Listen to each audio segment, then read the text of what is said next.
اللہ اکبر، اللہ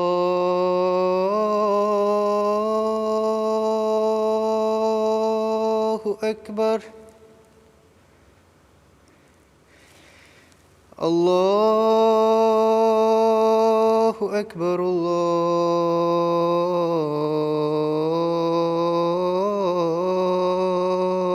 اکبر۔ اشہد ان لا الہ الا اللہ،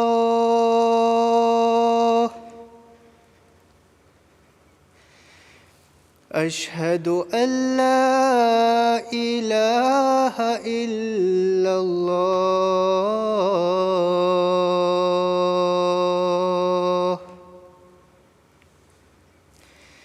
اشہد ان محمد رسول اللہ،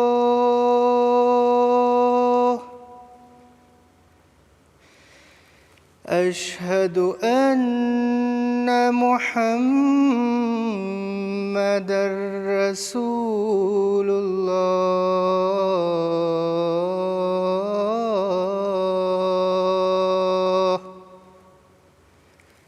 حی علی الصلاة،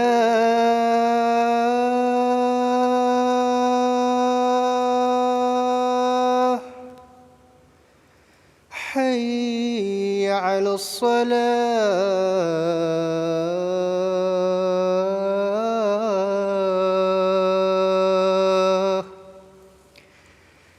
حی علی الفلاح،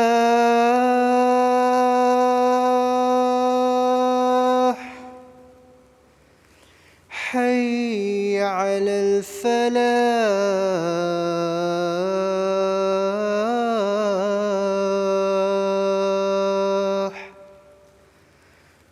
اللہ اکبر،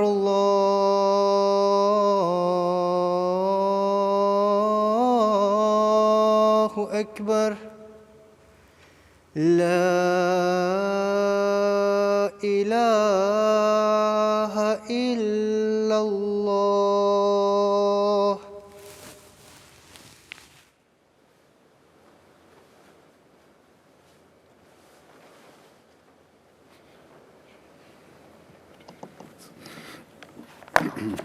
السلام علیکم ورحمۃ اللہ۔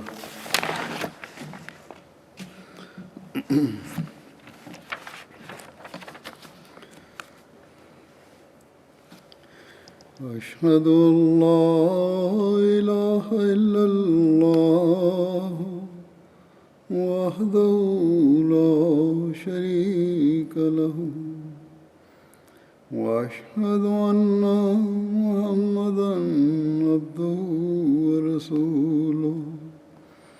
اما بعد فاعوذ باللہ من الشیطان الرجیم، بسم اللہ الرحمن الرحیم۔ الحمد للہ رب العالمین، الرحمن الرحیم، مالک یوم الدین۔ إياك نعبد وإياك نستعين، اهدنا الصراط المستقيم، صراط الذين أنعمت عليهم غير المغضوب عليهم ولا الضالين۔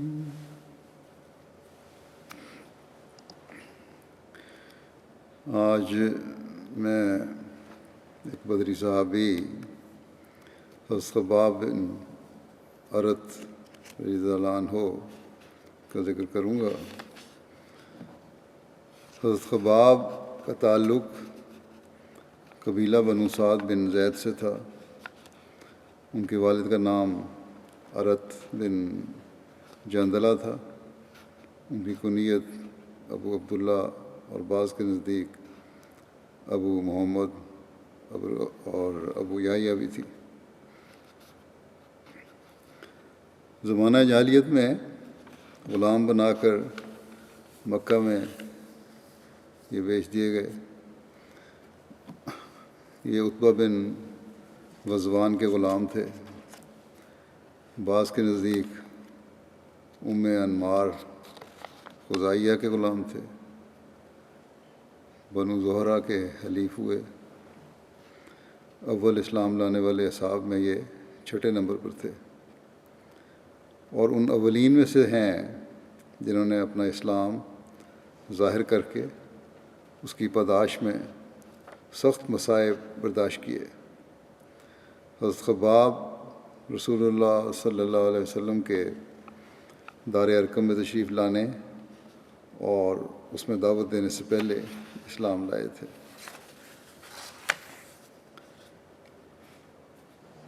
مجاہد کہتے ہیں کہ سب سے پہلے جن لوگوں نے رسول اللہ صلی اللہ علیہ وسلم کی دعوت پر لبیک کہتے ہوئے اسلام ظاہر کیا وہ یہ ہیں: حضرت ابوبکر،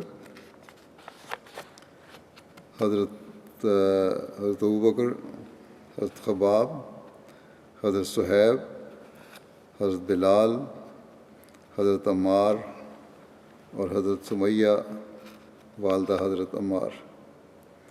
بس رسول اللہ صلی اللہ علیہ وسلم کو تو اللہ تعالیٰ نے ان کے چچا ابو طالب کے ذریعے سے محفوظ رکھا، اور حضرت ابوبکر کو خود ان کی قوم نے محفوظ رکھا. یہ بہرحال یہ لکھنے والا ایک جو ہے یہ خاص تناظر میں لکھ رہا ہے، لیکن یہ بات بہرحال لازمی ہے، اور اس کو بھی شاید اس کے ذہن میں نہیں آ رہا لکھنے والے کے کہ باوجود اس کے جو انہوں نے لکھا ہے کہ ان کے چچا ابو طالب نے ان کو محفوظ رکھا یا ان کی وجہ سے حفاظت کی. حضرت صلی اللہ علیہ وسلم خود بھی مشرکین مکہ کے ہاتھوں مظالم سے محفوظ نہ رہے، اور نہ ہی حضرت ابوبکر محفوظ رہے. تاریخ اس پر شاہد ہے. انہیں بھی طرح طرح کے ظلم و ستم کا نشانہ بنایا گیا، بلکہ حضرت ابو طالب سمیت ظلموں کا نشانہ بنایا گیا. اور باقی سب لوگوں کو لوہے کی پھر یہ کہتے ہیں، لکھنے والا یہ کہتا ہے کہ یہ لوگ تو محفوظ رہے، لیکن جیسا کہ میں نے کہا یہ بھی اس کی ایک سوچ ہے، کیونکہ تاریخ تو یہ کہتی ہے کہ یہ بھی نہ حضرت صلی اللہ علیہ وسلم محفوظ رہے نہ حضرت ابوبکر محفوظ رہے. لیکن بہرحال پھر وہ آگے لکھتا ہے اپنے اس کا اظہار کرتے ہوئے کہ ان کے یہ تو دونوں محفوظ ہوئے، لیکن باقی سب لوگوں کو لوہے کی زرہیں پہنائی گئیں اور انہیں سورج کی شدید دھوپ میں جھلسایا گیا، اور جس قدر اللہ نے چاہا انہوں نے لوہے اور سورج کی حرارت کو برداشت کیا. شعبی کہتے ہیں کہ حضرت خباب نے بہت صبر کیا اور کفار کے مطالبے یعنی اسلام سے انکار کو منظور نہیں کیا، تو ان لوگوں نے ان کی پیٹھ پر گرم گرم پتھر رکھے یہاں تک کہ ان کی پیٹھ سے گوشت جاتا رہا.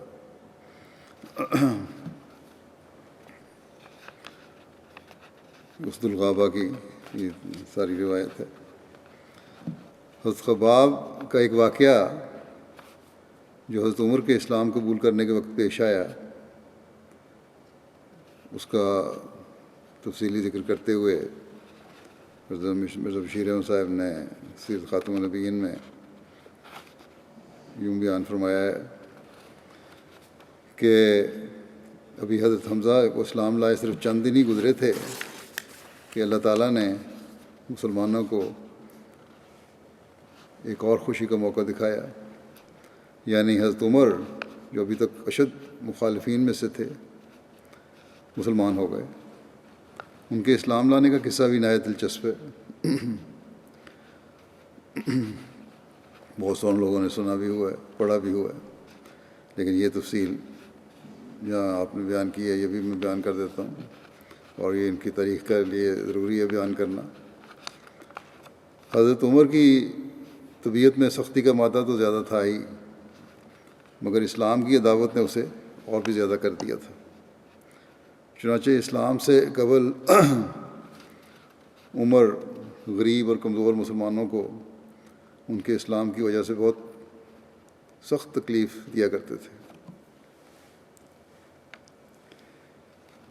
لیکن جب وہ انہیں تکلیف دیتے دیتے تھک گئے اور ان کے واپس آنے کی کوئی صورت نہ دیکھی تو خیال آیا کیوں نہ اس فتنہ کے بانی کا ہی خاتمہ کر دیا جائے، یعنی حضرت صلی اللہ علیہ وسلم کا۔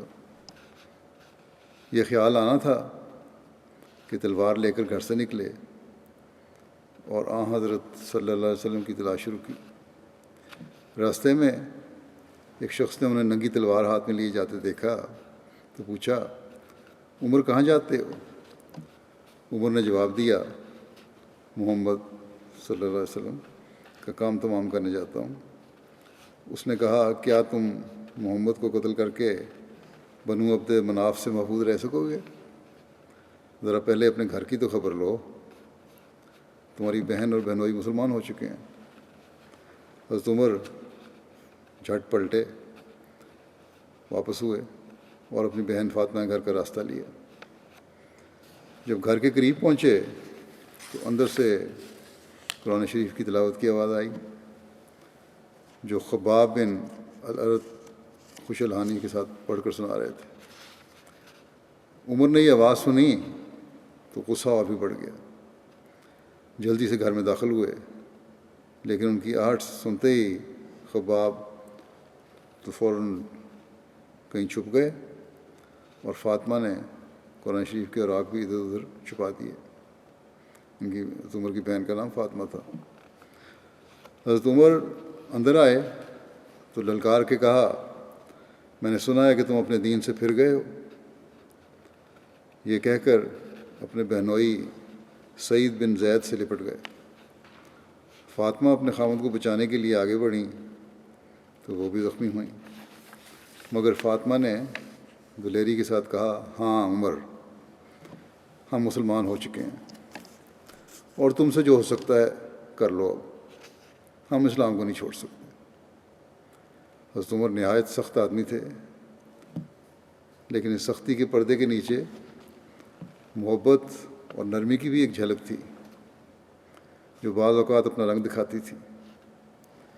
بہن کا یہ دلیرانہ کلام سنا، یہ بات سنی تو آنکھ اوپر اٹھا کے دیکھا،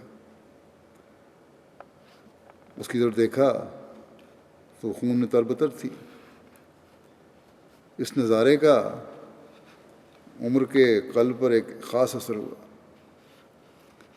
کچھ دیر خاموش رہ کر بہن سے کہنے لگے کہ مجھے وہ کلام تو دکھاؤ جو تم پڑھ رہے تھے۔ فاطمہ نے کہا کہ میں نہیں دکھاؤں گی، کیونکہ تم ان اوراق کو ضائع کر دو گے، ان صفوں کو ضائع کر دو گے۔ عمر نے جواب دیا، نہیں نہیں، تم مجھے دکھاؤ، میں ضرور واپس کر دوں گا۔ فاطمہ نے کہا، مگر تم نجس ہو، ناپاک ہو، اور قرآن کو پاکیزگی کی حالت میں ہاتھ لگانا چاہیے، بس تم پہلے غسل کر لو اور پھر دیکھنا، پھر دکھا دوں گی، پھر دیکھ لینا۔ مرزا بشیر احمد صاحب لکھتے ہیں کہ غالباً ان کا منشا یہ بھی ہوگا کہ غسل کرنے سے عمر کا غصہ بالکل فرا ہو جائے گا اور وہ ٹھنڈے دل سے غور کرنے کے قابل ہو سکیں گے۔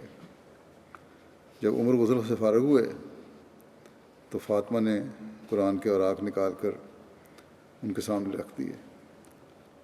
انہوں نے اٹھا کر دیکھا تو سورہ طٰہٰ کی ابتدائی آیات تھیں، حضرت عمر نے ایک مرعوب دل کے ساتھ انہیں پڑھنا شروع کیا، اور ایک ایک لفظ اس سعید فطرت کے اندر گھر کیا جاتا تھا، اپنا اثر دکھا رہا تھا۔ پڑھتے پڑھتے جب حضرت عمر اس آیت پر پہنچے کہ اننی انا اللہ لا الہ الا انا فاعبدنی واقم الصلاۃ لذکری، اننی انا اللہ لا الہ الا انا فاعبدنی واقم الصلاۃ لذکری ان الساعۃ آتیۃ اکاد اخفیہا لتجزی کل نفس بما تسعی،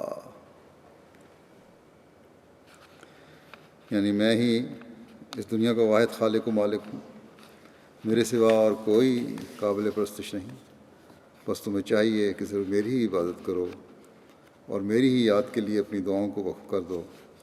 دیکھو موعود گھڑی جلد آنے والی ہے، مگر ہم اس کے وقت کو مخفی رکھے ہوئے ہیں تاکہ ہر شخص اپنے کیے کا سچا سچا بدلہ پا سکے۔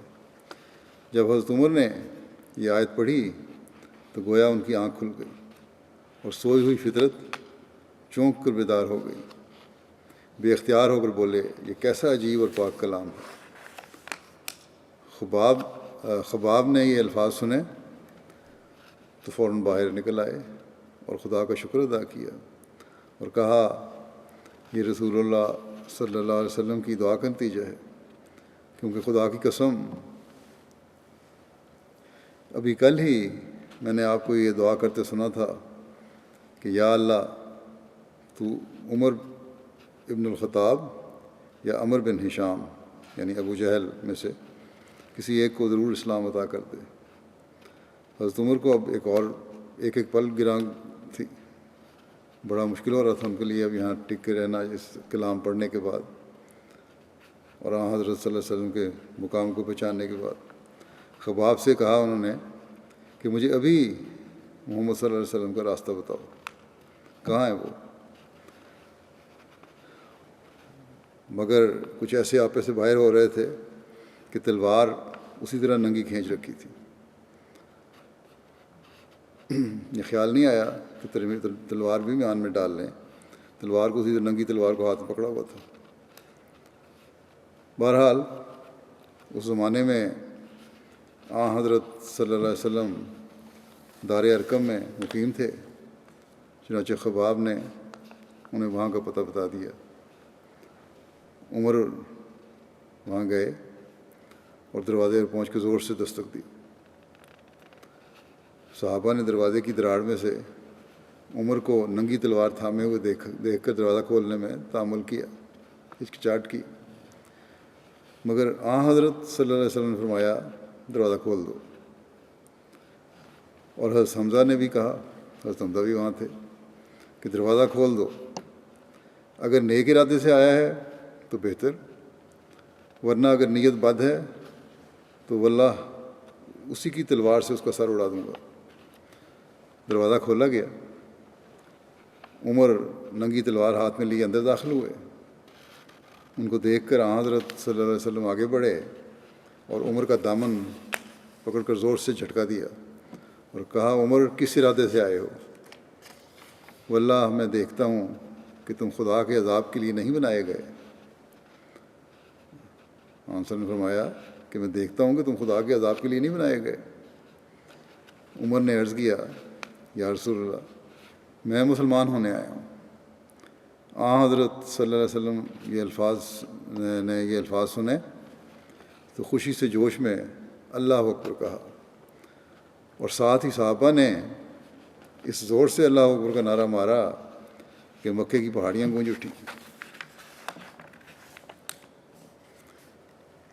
حضرت خباب بیان کرتے ہیں کہ ہم نے رسول اللہ صلی اللہ علیہ وسلم سے اپنی تکلیف کا اظہار کیا۔ آپ صلی اللہ علیہ وسلم اس وقت کعبہ کے سائے میں اپنی چادر پر ٹیک دیے بیٹھے تھے۔ ہم نے آپ کی خدمت میں عرض کیا کہ آپ ہمارے لیے نصرت طلب نہیں کریں گے؟ کیا آپ صلی اللہ علیہ وسلم ہمارے لیے اللہ سے دعا نہیں کریں گے ان حالات کی، تنگی کے حالات کی؟ آپ صلی اللہ علیہ وسلم نے فرمایا تم سے پہلے جو لوگ گزرے ہیں ان میں سے ایک شخص کے لیے زمین میں گڑھا کھودا جاتا، پھر اسے اس میں گاڑ دیا جاتا، پھر آرا لایا جاتا وہ اس کے سر پر رکھا جاتا اور اس شخص کے 2 ٹکڑے کر دیے جاتے، اور یہ بات اس کو اس کے دین سے نہ روک سکتی، اور لوہے کی کنگھیوں سے اس کا گوشت ہڈیوں یا پٹھوں سے نوچ کر الگ کر دیا جاتا، اور یہ بات اس کو اس کے دین سے نہ روک سکتی۔ پھر آپ نے فرمایا اللہ کی قسم اللہ اس کام کو ضرور پورا کرے گا، یہاں تک یعنی جو میرا مشن ہے اس کو ضرور پورا ہوگا، جس مقصد کے لیے میں آیا ہوں وہ ضرور پورا ہوگا، آسانیاں بھی آئیں گی۔ پھر آگے فرمایا آپ نے یہاں تک کہ ایک سوار صنعاء سے حضرت موت تک سفر کرے گا۔ صنعاء اور حضرت موت یمن کے 2 شہر ہیں، اور کہتے ہیں ان دونوں کے درمیان 216 میل کا فاصلہ ہے۔ بہرحال آپ نے فرمایا کہ یہ سفر کرے گا اور اس کو سوائے خدا کے کسی کا ڈر نہیں ہوگا، یا یہ بھی فرمایا کہ یا اپنی بکریوں پر بھیڑیے کے حملہ ہونے کا ڈر ہوگا صرف، مگر تم لوگ آپ نے فرمایا تم لوگ جلدی کرتے ہو، تو صبر سے کام ہوگا۔ یہ سارا بخاری کی روایت ہے۔ یہ اس دوسری جگہ یہ روایت اس طرح درج ہوئی ہے، حضرت خباب بیان کرتے ہیں کہ میں رسول اللہ صلی اللہ علیہ وسلم کی خدمت میں حاضر ہوا، آپ ایک درخت کے نیچے لیٹے ہوئے تھے اور آپ نے اپنا ہاتھ اپنے سر کے نیچے رکھا ہوا تھا۔ میں نے عرض کیا یا رسول اللہ کیا آپ ہمارے لیے دعا نہیں کریں گے اس قوم کے خلاف جن کی نسبت ہمیں ڈر ہے کہ وہ ہمیں ہمارے دین سے نہ پھیر دیں؟ تو آپ نے مجھ سے اپنا چہرہ 3 مرتبہ پھیرا، چہرہ پرے کر لیا، اور جب بھی میں آپ سے یہ عرض کرتا تو آپ اپنا منہ موڑ لیتے۔ 3ری دفعہ آپ اٹھ کر بیٹھ گئے اور فرمایا اے لوگو اللہ کا تقوی اختیار کرو اور صبر کرو، خدا کی قسم تم سے پہلے خدا کے ایسے مومن بندے گزرے ہیں جن کے سر پر آرا رکھ دیا جاتا اور انہیں 2 ٹکڑے کر دیا جاتا، مگر وہ اپنے دین سے پیچھے نہ ہٹے۔ اللہ کا تقوی اختیار کرو، اللہ تمہاری راہیں کھولنے والا اور تمہارے کام بنانے والا ہے۔ حضرت خباب سے مروی ہے، وہ کہتے ہیں کہ میں لاہور تھا اور عاص بن وائل کے ذمہ میرا قرض تھا، میں اس کے پاس تقاضا کرنے آیا تو اس نے مجھ سے کہا کہ میں ہرگز ادا نہیں کروں گا تمہارا قرض جب تک تم محمد کا انکار نہ کرو، اس بات کا اعلان نہ کرو کہ میں حضرت صلی اللہ علیہ وسلم کی بیعت سے باہر آتا ہوں۔ جب تک تم محمد کا انکار نہ کرو گے میں نہیں ادا کروں گا۔ تو میں نے ایک حضرت خباب کہتے ہیں میں نے اس سے کہا کہ میں آپ صلی اللہ علیہ وسلم کا ہرگز انکار نہیں کروں گا یہاں تک کہ تو مرے اور پھر زندہ کیا جائے، یعنی ناممکن ہے کہ میں انکار کروں۔ اس نے کہا کہ جب میں مرنے کے بعد زندہ کیا جاؤں گا، آگے سے اس نے بھی یہی جواب دیا اس طرح کا، تو اپنا مال اور اولاد کے اپنا کیا جاؤں گا تو اپنے مال اور اولاد کے پاس آؤں گا، اس وقت تیرا قرض ادا کر دوں گا۔ اس نے بھی کہہ دیا میں نے تو نہیں دینا۔ حضرت خباب کہتے ہیں کہ اسی کے بارے میں یہ آیات نازل ہوئیں کہ افرأیت الذی کفر بآیاتنا وقال لأوتین مالا وولدا اطلع الغیب ام اتخذ عند الرحمن عہدا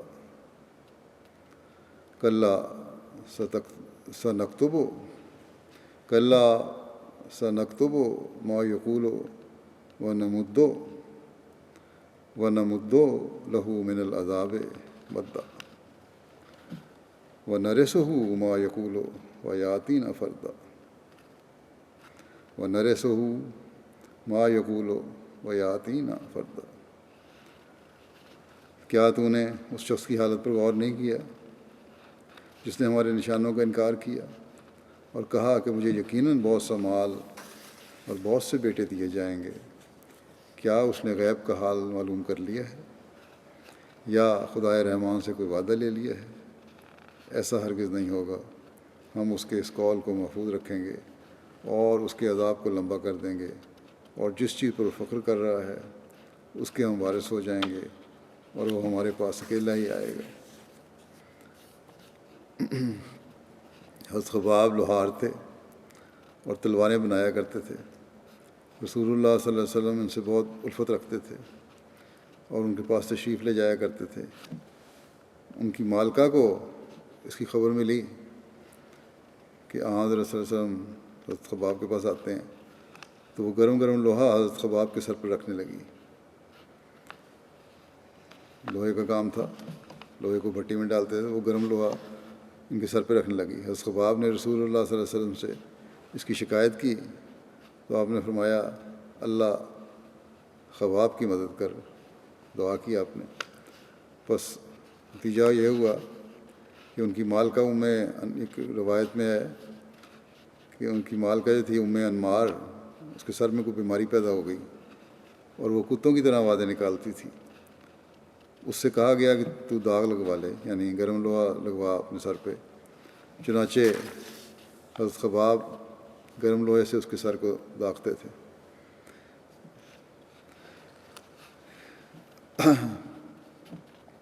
مجبور ہوئی تو حضرت خباب کے ذریعے سے پھر وہ اپنے سر پہ گرم لوہا لگواتی تھی۔ ابو لیلہ کندی سے مروی ہے، وہ کہتے ہیں کہ حضرت خباب حضرت عمر کے پاس آئے۔ حضرت عمر نے ان کو کہا کہ قریب آ جاؤ، کیونکہ سوائے عمار بن یاسر کے اس مجلس کا تم سے زیادہ مستحق کوئی نہیں۔ حضرت خباب اپنی پیٹھ کے وہ نشانات دکھانے لگے جو مشرکین کے تکلیف دینے سے پڑ گئے تھے۔ طبقات الکبریٰ کی روایت ہے۔ ایک اور جگہ کمر کے زخم دکھانے کے بارے میں اس طرح روایت آتی ہے، تفصیل سے ذرا شابی سے روایت ہے کہ حضرت خباب حضرت عمر بن خطاب کے پاس آئے۔ انہوں نے حضرت خباب کو اپنی نشست گاہ پر بٹھایا اور فرمایا سطح زمین پر کوئی شخص اس مجلس کا ان سے زیادہ مستحق نہیں سوائے ایک شخص کے۔ حضرت خباب نے کہا ہے امیر المومنین وہ کون ہے؟ تو حضرت عمر نے فرمایا وہ بلال ہے۔ حضرت خباب نے حضرت عمر سے کہا کہ اے امیر المومنین وہ مجھ سے زیادہ مستحق نہیں ہے، کیونکہ بلال جب مشرکوں کے ہاتھ میں تھے تو ان کا کوئی نہ کوئی مددگار تھا جس کے ذریعے اللہ تعالیٰ ان کو بچا لیا کرتا تھا، مگر میرے لیے کوئی نہ تھا جو میری حفاظت کرتا۔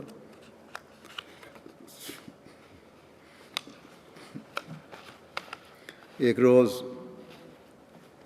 میں نے خود کو اس حالت میں دیکھا کہ لوگوں نے مجھے پکڑ لیا اور میرے لیے آگ جلائی، پھر انہوں نے مجھے اس میں ڈال دیا۔ حضرت خباب کہتے ہیں کہ ایک روز میری یہ حالت تھی، میں نے اپنے آپ کو اس حالت میں دیکھا کہ لوگوں نے مجھے پکڑ لیا، آگ جلائی میرے لیے، پھر اس میں مجھے ڈال دیا، اور آگ پہ کولوں پہ جو گرم کولے تھے، ایک آدمی نے اس مجھے پھینک کے ایک آدمی نے اپنا پاؤں میرے سینے پہ رکھ دیا، لوگوں نے مجھے اس میں پھینک دیا، اور اس کے بعد ایک آدمی نے اپنا پاؤں میرے سینے پہ رکھ دیا۔ تو میری کمر ہی تھی جس نے مجھے گرم زمین سے بچایا، یا کہا کہ میری کمر ہی تھی جس نے زمین کو ٹھنڈا کیا۔ پھر انہوں نے اپنی پیٹھ پر سے کپڑا ہٹایا تو وہ برس کی طرح سفید تھی، یعنی ان گرم کولوں میں لٹایا تو کوئی چیز ان کولوں کو ٹھنڈا کرنے والی نہیں تھی، وہی جو جسم کی کھال اور چربی تھی وہی پگھل کے اس کو ٹھنڈا کر رہی تھی۔ پھر اس بارے میں ایک روایت اس طرح بھی ہے، شاہ بھی کہتے ہیں کہ حضرت عمر بن خطاب نے حضرت خباب سے ان مصائب کے بارے میں پوچھا جو انہیں مشرکین سے پہنچتے تھے، تو انہوں نے کہا کہ اے امیر المومنین میری پیٹھ دیکھیں۔ جب حضرت عمر نے پیٹھ دیکھی تو فرمایا میں نے ایسی پیٹھ کسی کی نہیں دیکھی۔ حضرت خباب نے بتایا کہ آگ جلائی جاتی تھی اور اس پر مجھے گھسیٹا جاتا تھا، اور اس آگ کو اور کوئی چیز نہ بجھاتی تھی سوائے میری کمر کی چربی کے۔ حضرت مسلم موعود رضی اللہ عنہ نے حضرت خباب کے بارے میں جو بیان کیا ہے وہ اس طرح ہے، آپ بیان کرتے ہیں کہ یاد رکھنا چاہیے کہ رسول کریم صلی اللہ علیہ وسلم پر ایمان لا کر جن لوگوں نے سب سے زیادہ تکلیفیں اٹھائیں وہ غلام ہی تھے۔ چنانچہ خباب بن الارت ایک غلام تھے جو لوہار کا کام کرتے تھے۔ وہ نہایت ابتدائی ایام میں آپ صلی اللہ علیہ وسلم پر ایمان لے آئے۔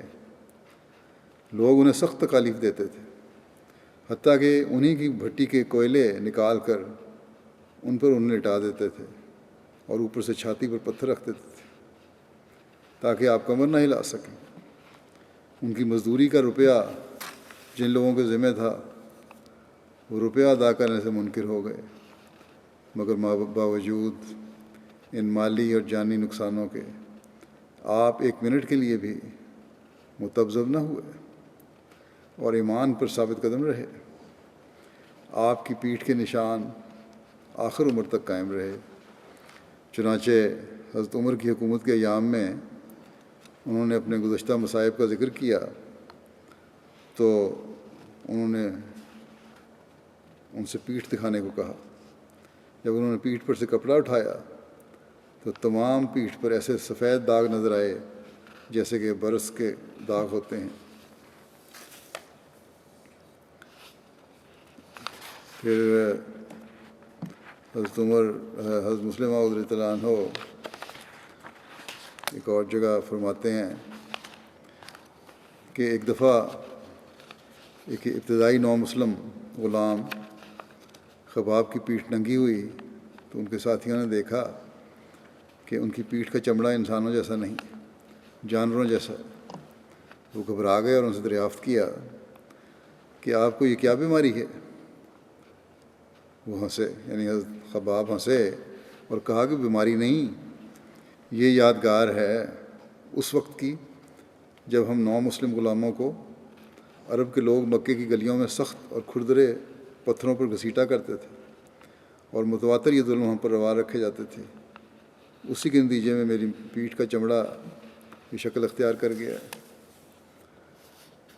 ان ابتدائی مسلمانوں کو جو غریب بھی تھے اور اکثر غلام بھی تھے اور اسلام قبول کرنے کے بعد جن تکالیف میں سے انہیں گزرنا پڑا،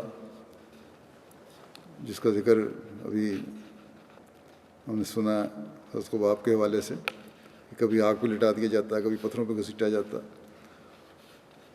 ان کو بعد میں یہ تکلیفیں بھی تو برداشت کر لیں، اور جب اسلام کی ترقی ہوئی تو اس وقت اللہ تعالیٰ نے کس طرح نوازا اور ان کا دنیاوی مقام بھی کس طرح قائم فرمایا، اس کا ذکر کرتے ہوئے ایک موقع پہ حضرت مسلم موعود نے اس طرح بیان فرمایا ہے کہ حضرت عمر ایک دفعہ اپنے زمانہ خلافت میں مکہ تشریف لائے تو شہر کے بڑے بڑے رؤساء جو مشہور خاندانوں میں سے تھے ان کے ملنے کے لیے آئے۔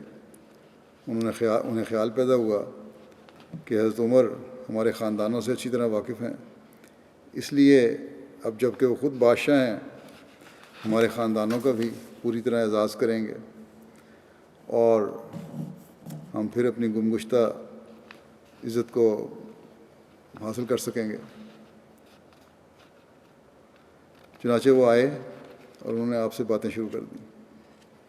ابھی وہ باتیں کر ہی رہے تھے کہ حضرت عمر کی مجلس میں حضرت بلال آ گئے۔ تھوڑی دیر گزری تو حضرت خباب آ گئے اور اس طرح یکے بعد دیگرے اول الایمان غلام آتے چلے گئے، لیکن شروع میں جو ایمان لانے والے تھے غلام تھے وہ سارے، وہ آتے چلے گئے ایک کے بعد دوسرا۔ یہ وہ لوگ تھے جو ان رؤساء یا ان کے آباء کے غلام رہ چکے تھے۔ یہ سارے جو آنے والے تھے، جو نوجوان رؤساء بیٹھے تھے، یا اس وقت کے رؤسا جو بیٹھے تھے ان کے آباء و اجداد کے یہ غلام تھے، یہ سارے آنے والے. اور جب وہ غلام تھے اس وقت ان پر وہ اپنی طاقت کے زمانے میں شدید ترین مظالم بھی کیا کرتے تھے. حضرت عمر نے ہر غلام کی آمد پر اس کا استقبال کیا. جب بھی ان لوگوں حضرت عمر، حضرت خباب یا حضرت بلال وغیرہ آتے تھے، جب بھی یہ لوگ آتے، بہت سارے اولوالایمان لوگ آئے اور یہ جو غلام بھی تھے کسی زمانے میں، جب بھی وہ آتے مجلس میں حضرت عمر بڑی اہمیت سے ان کا استقبال کرتے. آپ لکھتے ہیں کہ حضرت عمر نے ہر غلام کی آمد پر اس کا استقبال کیا اور رؤسا سے کہا کہ آپ ذرا پیچھے ہو جائیں. رؤسا آگے بیٹھے ہوتے تھے مجلس میں. جب یہ پرانے ایمان لانے والے آتے تھے تو آپ ان رؤسا کو، جو مکے کے رؤسا تھے، کہتے ذرا پیچھے ہٹ جاؤ، ان کو آگے بیٹھنے دو. اور حتیٰ کہ وہ نوجوان رؤسا جو آپ سے ملنے آئے تھے، حضرت عمر سے ملنے آئے تھے، ہٹتے ہٹتے دروازے تک پہنچ گئے. اس زمانے میں کوئی بڑے بڑے ہال تو ہوتے نہیں تھے، ایک چھوٹا سا کمرہ ہوگا، اور چونکہ وہ سب اس میں سما نہیں سکتے تھے اس لیے ان کو پیچھے ہٹتے ہٹتے جوتیوں میں بیٹھنا پڑا ان رؤسا کو. جب مکہ کے وہ رؤسا جوتیوں میں جا پہنچے اور انہوں نے اپنی آنکھوں سے دیکھا کہ کس طرح ایک کے بعد ایک مسلمان غلام آیا اور اس کو آگے بٹھانے کے لیے ان لوگوں کو، یہ رؤسا کو، پیچھے ہٹنے کا حکم دیا گیا، تو ان کے دل کو سخت چوٹ لگی.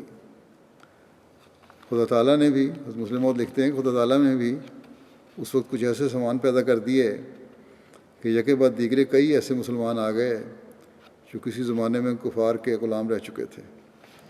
اگر ایک بار ہی وہ رؤسا پیچھے ہٹتے تو ان کو احساس بھی نہ ہوتا، مگر چونکہ بار بار ان کو پیچھے ہٹنا پڑا اس لیے وہ اس بات کو برداشت نہ کر سکے اور اٹھ کر باہر چلے گئے. باہر نکل کر وہ ایک دوسرے سے شکایت کرنے لگے کہ دیکھو آج ہماری کیسی ذلت اور رسوائی ہوئی ہے. ایک ایک غلام کے آنے پر ہم کو پیچھے ہٹایا گیا، یہاں تک کہ ہم جوتیوں میں جا پہنچے. اس پر ان میں سے ایک نوجوان بولا، اس میں کس کا قصور ہے؟ عمر کا ہے یا ہمارے باپ دادا کا؟ اگر تم سوچو تو معلوم ہوگا کہ اس میں حضرت عمر کا تو کوئی قصور نہیں، یہ ہمارے باپ دادا کا قصور تھا جس کی آج ہمیں سزا ملی. کیونکہ خدا نے جب اپنا رسول مبعوث فرمایا تو ہمارے باپ دادا نے مخالفت کی، مگر ان غلاموں نے اس کو قبول کیا اور ہر قسم کی تکالیف کو خوشی سے برداشت کیا. اس لیے آج اگر ہمیں مجلس میں ذلیل ہونا پڑا ہے تو اس میں عمر کا کوئی قصور نہیں، ہمارا اپنا قصور ہے. اس کی یہ بات سن کر دوسرے کہنے لگے کہ ہم نے یہ تو مان لیا کہ یہ ہمارے باپ دادا کا قصور کا نتیجہ ہے، مگر کیا اس ذلت کے داغ کو دور کرنے کا کوئی ذریعہ بھی ہے یا کوئی نہیں ہے؟ اس پر سب نے آپس میں مشورہ کیا کہ ہماری سمجھ میں تو کوئی بات نہیں آتی، چلو حضرت عمر سے ہی پوچھ لیں اس کا کیا علاج ہے. چنانچہ وہ حضرت عمر کے پاس آئے اور کہنے لگے کہ آج جو کچھ ہمارے ساتھ ہوا ہے اس کو آپ بھی خوب جانتے ہیں اور ہم بھی خوب جانتے ہیں. حضرت عمر فرمانے لگے کہ معاف کرنا، میں مجبور تھا، کیونکہ یہ وہ لوگ تھے جو رسول کریم صلی اللہ علیہ وسلم کی مجلس میں معزز تھے. چاہے تمہارے غلام ہوں گے لیکن حضرت صلی اللہ علیہ وسلم کی مجلس میں یہ لوگ معزز تھے، اس لیے میرا بھی فرض تھا کہ میں ان کی عزت کرتا. انہوں نے کہا ہم جانتے ہیں یہ ہمارے ہی قصور کا نتیجہ ہے، لیکن آیا اس آر کو مٹانے کا کوئی بھی ذریعہ ہے؟ مسلم فرماتے ہیں کہ ہم لوگ تو اس کا اندازہ نہیں لگا سکتے. آج کل اس کا اندازہ لگانا بہت مشکل ہے کہ وہ لوگ جو تھے مکہ کے رؤسا، انہیں مکہ میں کس قدر رسوخ حاصل تھا. لیکن حضرت عمر ان کے خاندانی حالات کو بخوبی جانتے تھے. آپ مکے میں پیدا ہوئے تھے، یعنی حضرت عمر مکے میں پیدا ہوئے تھے اور مکے میں بڑے ہوئے تھے، اس لیے حضرت عمر جانتے تھے کہ ان نوجوانوں کے باپ دادا کس قدر عزت رکھتے تھے. آپ جانتے تھے کہ کوئی شخص ان کے سامنے آنکھ اٹھانے کی بھی ضرورت نہیں کر سکتا تھا. اور آپ جانتے تھے کہ انہیں کس قدر رعب اور دبدبہ حاصل تھا۔ جب انہوں نے یہ بات کہی تو حضرت عمر کے سامنے ایک ایک کر کے یہ تمام واقعات آ گئے اور آپ پر رکت طاری ہو گئی۔ اس وقت آپ غلبہ رکت کی وجہ سے بول بھی نہ سکے، صرف آپ نے ہاتھ اٹھایا اور شمال کی طرف انگلی سے اشارہ کیا۔ اس کا مطلب یہ تھا کہ شمال میں یعنی شام میں بعض اسلامی جنگیں ہو رہی ہیں، اگر تم ان جنگوں میں شامل ہو جاؤ تو ممکن ہے اس کا کفارہ ہو جائے۔ چنانچہ وہ وہاں سے اٹھے اور جلد ہی ان جنگوں میں شامل ہونے کے لیے چل پڑے۔ وہ رئیس زادے جتنے تھے۔ تاریخ بتاتی ہے، مسلم لکھتے ہیں کہ تاریخ بتاتی ہے کہ ان میں سے ایک شخص بھی زندہ واپس نہیں آیا، سب اسی جگہ شہید ہو گئے، اور اس طرح انہوں نے اپنے خاندانوں کے نام پر سے داغ ذلت کو مٹا دیا۔ نتیجہ یہی ہے کہ قربانیاں کرنی پڑتی ہیں۔ جنہوں نے شروع میں قربانیاں کی ان کو عزت ملی، بعد میں اگر آئے اور اس ذلت کے داغ کو مٹانا ہے تو پھر بھی قربانیوں سے ہی مٹایا جا سکتا ہے۔ جب حضرت خباب اور حضرت مقداد بن عمر نے مدینہ ہجرت کی تو یہ دونوں حضرت کلثوم بن ہضم کے ہاں ٹھہرے، اور حضرت کلثوم کی وفات تک انہی کے گھر ٹھہرے رہے۔ حضرت کلثوم کی وفات حضرت صلی اللہ علیہ وسلم کے بدر کی طرف نکلنے سے کچھ عرصہ پہلے ہوئی تھی۔ پھر وہ حضرت سعد بن عبادہ کی طرف چلے گئے اور وہیں مقیم رہے، یہاں تک کہ 5 ہجری میں بنو قریظہ کو فتح کیا گیا۔ رسول اللہ صلی اللہ علیہ وسلم نے حضرت خباب اور حضرت خراش بن سمہ کے آزاد کردہ غلام حضرت تمیم کے درمیان مواخات قائم فرمائی۔ ایک دوسرے قول کے مطابق آپ نے حضرت خباب کی مواخات حضرت جبر بن عتیق کے ساتھ قائم فرمائی۔ علامہ ابن عبد البر کے نزدیک پہلی روایت زیادہ صحیح ہے۔ حضرت خباب غزوہ بدر، احد اور خندق سمیت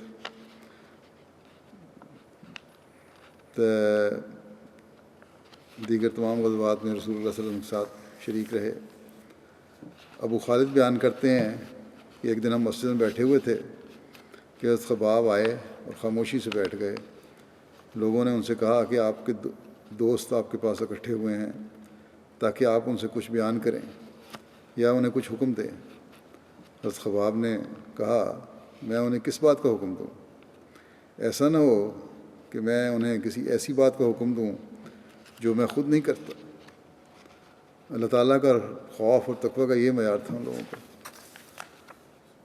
عبداللہ بن خباب اپنے والد سے روایت کرتے ہیں کہ رسول اللہ صلی اللہ علیہ وسلم نے ایک مرتبہ نماز پڑھائی اور اس کو بہت لمبا کیا۔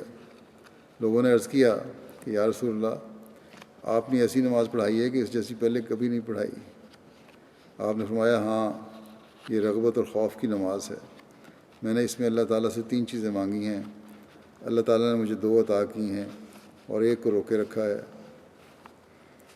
میں نے اللہ سے مانگا کہ میری امت کو قحط سے ہلاک نہ کرے جو اللہ نے عطا فرما دی۔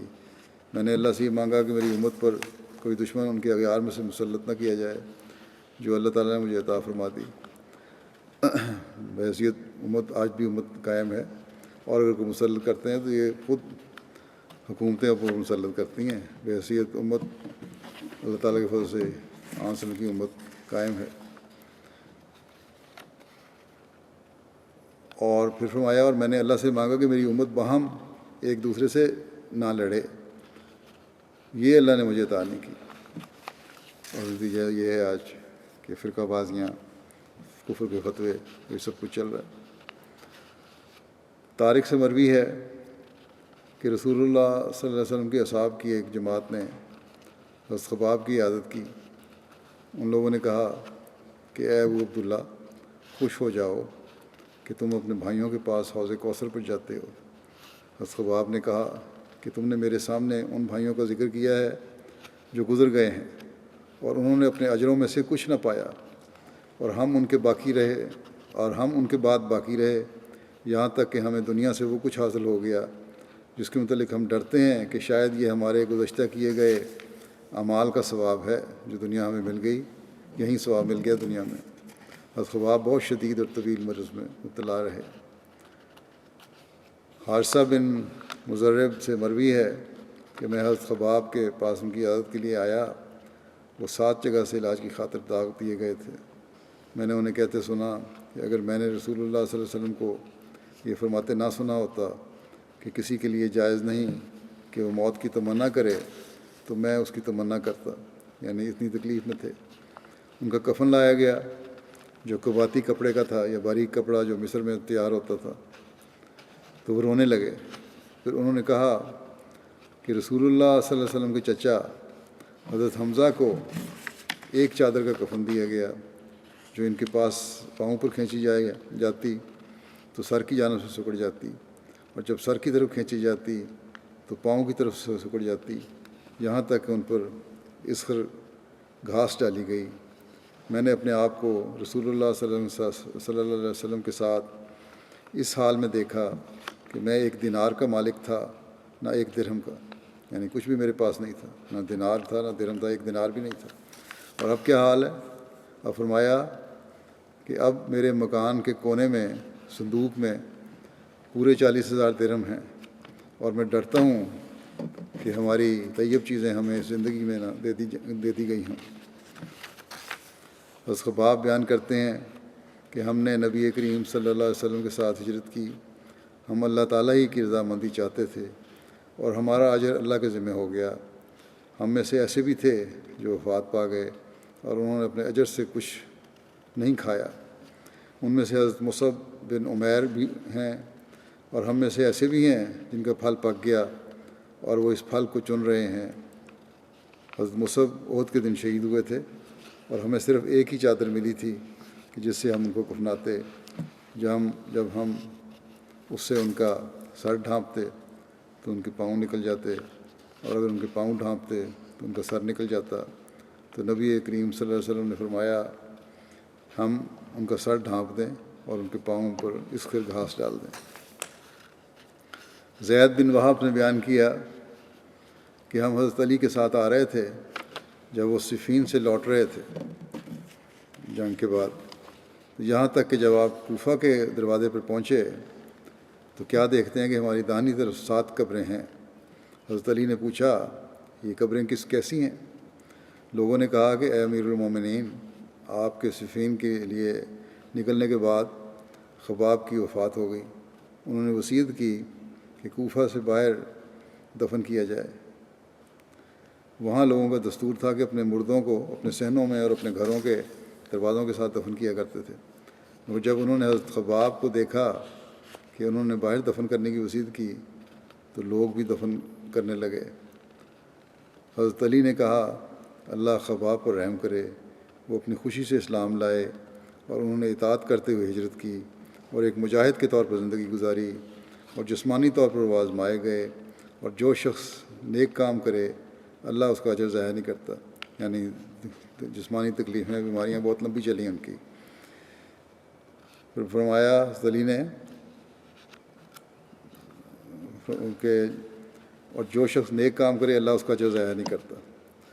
حضرت علی ان قبروں کے نزدیک گئے اور کہا تم پر سلامتی ہو اے رہنے والو جو مومن اور مسلمان ہو، تم آگے جا کر ہمارے لیے سامان کرنے والے ہو اور ہم تمہارے پیچھے عنقریب تم سے ملنے والے ہیں. اے اللہ ہمیں اور انہیں بخش دے اور اپنے عفو کے ذریعے ہم سے اور ان سے درگزر کر. خوشخبری ہو اس شخص کو جو آخرت کو یاد کرے اور حساب کے لیے عمل کرے، اور جو اس کی ضرورت کو پوری کرنے والی چیز ہو وہ اس پر قناعت کرے اور اللہ عز و جل کو راضی رکھے. یہ حضرت علی نے وہاں دعا کی. حضرت خباب کی وفات 37 ہجری میں 73 برس کی عمر میں ہوئی تھی.